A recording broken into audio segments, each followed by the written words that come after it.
Welcome to Monday's Miracle Moment.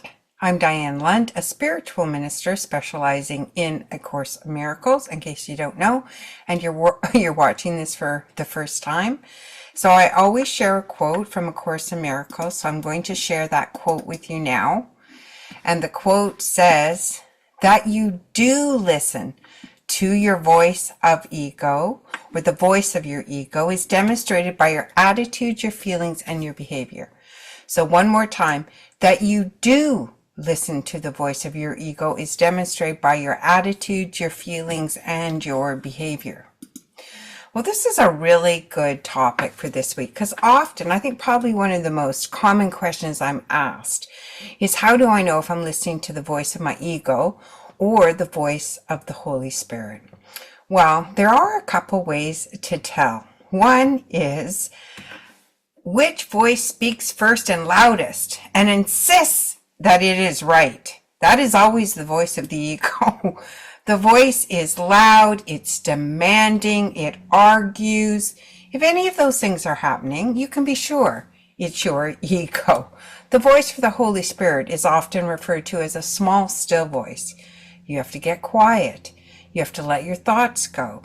You have to not need to be right.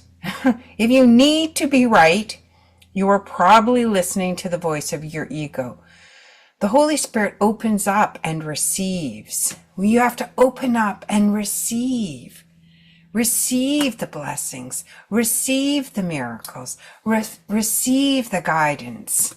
It's really much different than pushing, rather than receiving, and opening to the infinite possibilities that are available to you. So another way to tell if you're listening to your ego voice is through your emotions. If you're feeling negative, if you're feeling confused, if you're feeling sad, if you're feeling full of grief, if you're feeling angry, if you're feeling bewildered, any of those things are fear-based. And so you can know that's always the voice of the ego. The voice for the ego speaks from fear. The voice of the Holy Spirit speaks from love. So it always wants the very best for you. And you know what? Sometimes we don't know what's the best for us. And so we really need to let go of trying to be the driver in everything and be the receiver.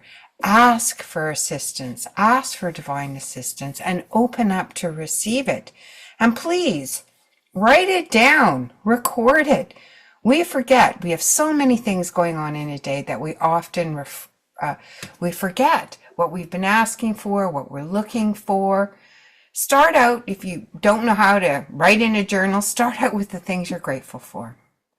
Today, I'm grateful for the wonderful cup of coffee that I have right here, my friends, for the sunshine outside, for my family, for the warmth that I experience not being out in the cold.